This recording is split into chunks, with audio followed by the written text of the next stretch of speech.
गुरुर्ब्रह्मा गुरुर्विष्णुः गुरुर्देवो महेश्वरः गुरुर्साक्षात् परं ब्रह्म तस्मै श्री गुरुवे नमः।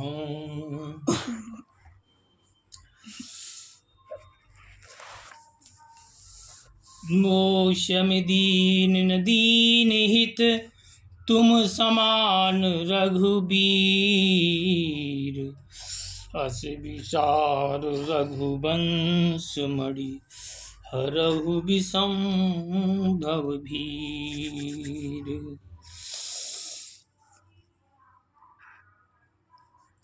उत्पन्ना द्रविणेशाहं वृद्धिं कर्णाटके गतः क्वचित् महाराष्ट्रे गुर्जरे जीर्णं गतः तत्र घोरकलेर्योगात् पाखण्डे खण्डिताङ्गकः दुर्बलाहं चिरं यातः पुत्राभ्यां सह वन्दताम् वृन्दावनं पुनः प्राप्य नवीनेव सुरूपिणी जाताहं युवती सम्प्राप्तप्रेष्ठरूपा तु साम्प्रतम् इमौ तु यशायि तावद्रः सुतौ मे क्लिश्यताश्रमात् इदं स्थानं परित्यज्यं विदेशं गम्यते मया जडत्वं समायातौ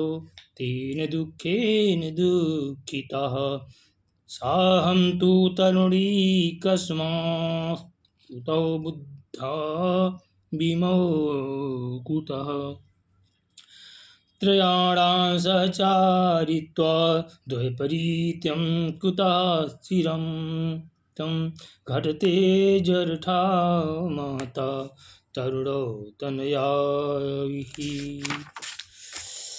अतः शोचामि चात्मानं विस्मयाविष्टमानसः वदयोगनिधे धीमन् कारणं चात्र किं भवेत्।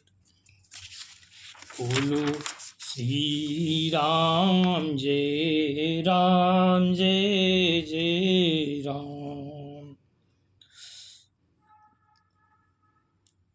कहती हैं मैं द्रविड़ देश में उत्पन्न हुई, कर्नाटक में बड़ी हुई, महाराष्ट्र में सम्मानित हुई, किंतु गुजरात में मुझको बुढ़ापे ने आ घेरा। वहाँ घोर कलयुग के प्रभाव से पाखंडियों ने मुझे अंग भंग कर दिया। चिरकाल तक ये अवस्था रहने के कारण मैं अपने पुत्र के साथ दुर्लभ और निस्तेज हो गई। अब जब से मैं वृंदावन आई हूँ तब से पुनः परम सुंदरी रूपवती नवयुवती हो गई हूँ, किंतु सामने पड़े हुए ये दोनों मेरे पुत्र थके मादे दुखी हो रहे हैं। अतः मैं यह स्थान छोड़कर अन्यत्र जाना चाहती हूँ। ये दोनों बूढ़े हो गए हैं, इस दुख से मैं दुखी हूँ। मैं तरुण क्यों और ये दोनों मेरे पुत्र बूढ़े क्यों? हम तीनों साथ साथ रहने वाले हैं, फिर यह विपरीतता क्यों? होना तो यह चाहिए कि माता बूढ़ी हो और पुत्र तरुण हो। ज्ञान और वैराग भक्ति स्वतंत्र सकल गुण खानी बिन सत्संग न पावहीं प्राणी। ही बताओ। और वृंदावन तो बिहारी जी की लीला भूमि है। इसी से मैं आश्चर्यचकित चित्त से अपनी इस अवस्था पर शोक करती रहती हूँ। आप परम बुद्धिमान एवं योग निधि हैं, इसका क्या कारण हो सकता है, जरा आप बताइए नारद जी से पूछती हैं भक्ति महारानी। तो नारद जी कहते हैं ज्ञानिनात्मनि पश्यामि सर्वमेतत्तमावानघे न विषादस्त्वया कार्यो हरिसंते करिष्यति। नारद जी कहते हैं हे साध्वी, मैं अपने हृदय में ज्ञान दृष्टि से तुम्हारे संपूर्ण दुख का कारण देखता हूँ। तुम्हें विषाद नहीं करना चाहिए, श्री हरि तुम्हारा कल्याण करेंगे। नारद जी सूत जी कहते हैं क्षण मात्रेण त्यक्त्वा वाक्य मुनीश्वरः। सूत जी कहते हैं मुनिवर नारद जी ने एक क्षण में ही उसका कारण जानकर उनको समझाया, उनसे कहा। नारद उवाच कहते हैं शृणुष्वाहिता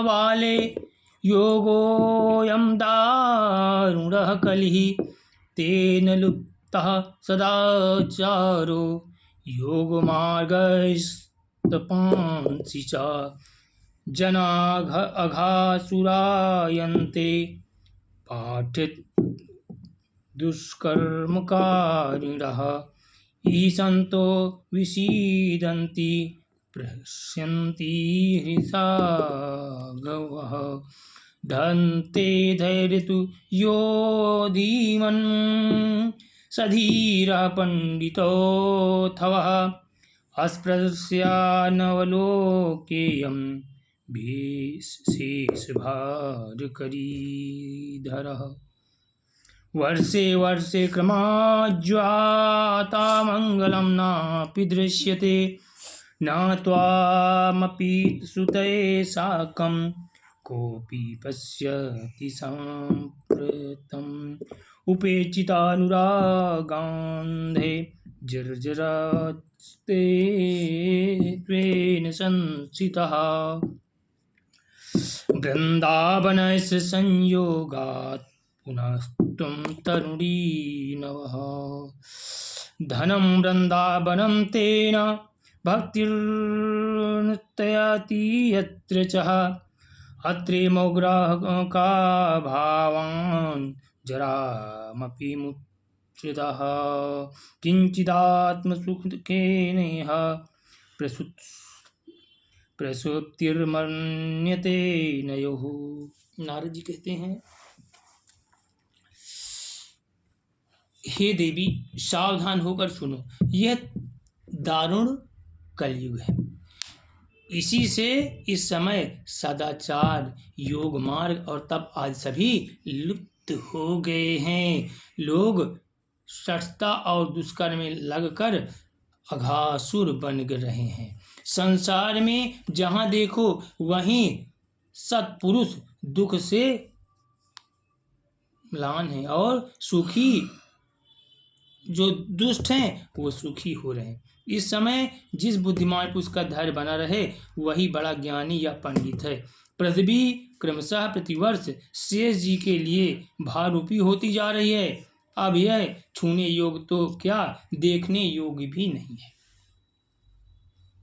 और ना इसमें कहीं मंगल ही दिखाई देता है। अब किसी को पुत्र के साथ तुम्हारा दर्शन भी नहीं होता। मतलब आपके दोनों पुत्रों के साथ आपका दर्शन, भक्ति और ज्ञान और वैराग्य तीनों एक साथ अब नहीं मिलते। पृथ्वी क्रमशः प्रतिवर्ष बता दिया उनने और इनमें कहीं मंगल भी नहीं दिखाई देता है। अब किसी को पुत्रों के साथ तुम्हारा दर्शन भी नहीं होता, मतलब ज्ञान वैराग्य के साथ। विषय अनुराग के कारण अंधे बने हुए जीवों से उपेक्षित होकर तुम जर्जर हो रही हो। वृंदावन के संयोग से तुम फिर नवीन तरुणी हो गई हो। अतः यह वृंदावन धाम धन्य है जहाँ भक्ति सर्वत्र नृत्य करती है। परंतु तुम्हारे इन दोनों पुत्रों यहाँ कोई ग्राहक नहीं है, इसलिए इनका बुढ़ापा नहीं छूट रहा है। यहाँ इनको पुत्र आत्मसुख की प्राप्ति होने के कारण सोते से जान पड़ते हैं। भक्तिरुवाच कथं परीक्षिता राज्ञा स्थापितो हव्या शुचिः कलिः प्रवृत्ते तु कलौ सर्वसारः पुत्रगतो महान् करुणापरीण हरिणात्या धर्मः कथमीच्यते इहं मे संशयं छिन्धि त्वच्चा सुखिता स्महम्। भक्ति जी ने कहा, राजा परीक्षित ने इस पापी कलयुग को क्यों रहने दिया? इसके आते ही सब वस्तुओं का सार न जाने कहाँ चला गया। करुणामय श्री हरि से भी यह अधर्म कैसे देखा जाता है? मुने मेरा संदेह दूर करिए, आपके वचनों से मुझे बड़ी शांति मिली है। तो गोविंद हरि गोपाल हरि, जय जय प्रभु दीन दयालु हरि।